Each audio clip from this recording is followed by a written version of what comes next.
Here's another problem in working with the income statement. Again, we want to become fairly proficient at manipulating things within the income statement, have a sense of how it looks, and be able to work our way through.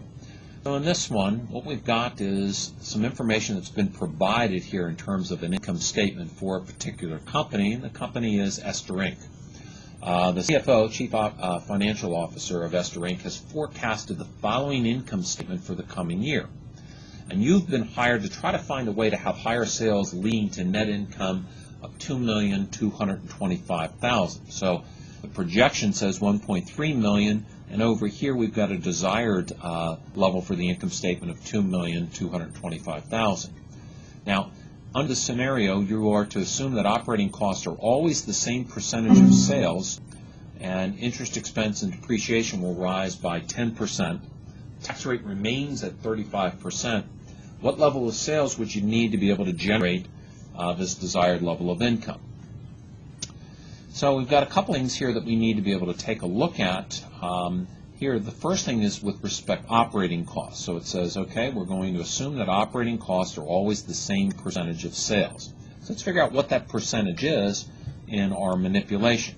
So over here, those costs are $3.9 million on sales of $7.5 million. So if I was to look at the ratio of the two, in other words, to say, let's take $3.9 million and divide it by $7.5 million, what you find is that these are represented as 52% of sales, and we're going to end up applying that same percentage over here.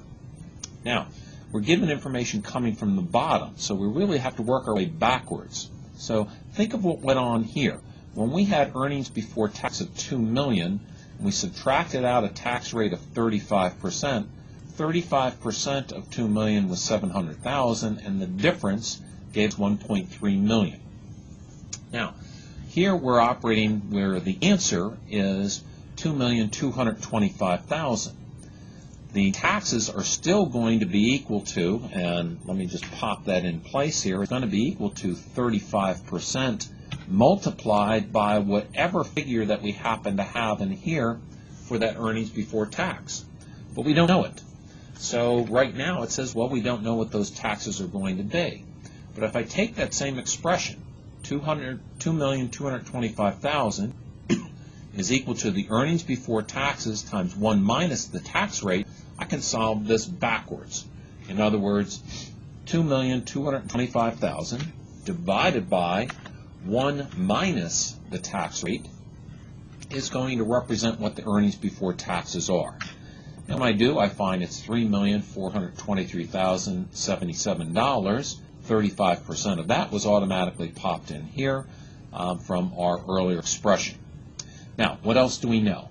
It tells us, okay, we've got that about operating costs. It says interest expense. So if you look up here, interest expense and depreciation are each going to rise by 10%. Okay, so let's go ahead and put that in. Here's our interest expense. What we're going to have in place here is this is going to be equal to 1 plus this 10% rate multiplied by the old interest expense, so $550,000 now, and therefore our EBIT, when we take this and subtract $550,000, we're getting $3,423,077. Therefore EBIT is just going to be equal to the sum of those two items that fall immediately after it. So if I took $3,973,000 and subtracted $550,000, I would get this figure right here. In a similar fashion, we have here that depreciation is also rising by 10%. Okay, that's what it was telling us up above. So if I take this old figure and multiply it by 1 plus this 10% figure, I get the new depreciation of $1,210,000. EBITDA, if I were to subtract $1,210,000, I'm going to get this amount of $3.973 million. Therefore, I can undo that by simply adding these two figures together and giving me earnings before interest, taxes, depreciation, and amortization of $5,183,077. Okay, fine.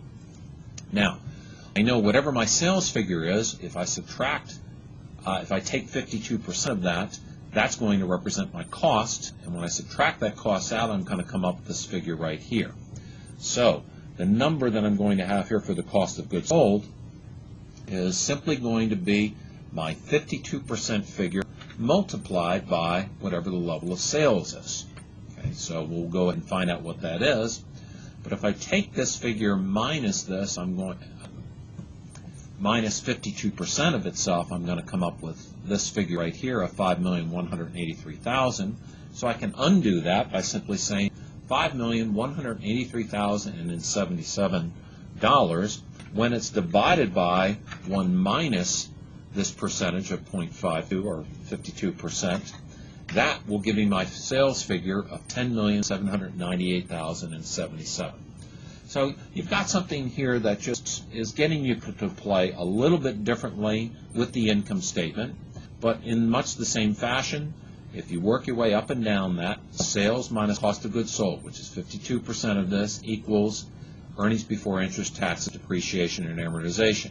Depreciation, which was 10% higher, when I subtract out that 1.21 million, I'm getting earnings before interest and taxes of $3,973,077. Interest expense is 10% higher at $550,000, so when I subtract that from this EBIT, I'm getting earnings before taxes of $3.423 million. When I subtract off 35% taxes, I'm left with that desired figure of $2,225,000. So all you have to do in your job is figure out how to get sales to go from $7.5 million up to $10.798 million, and then you've accomplished your goal.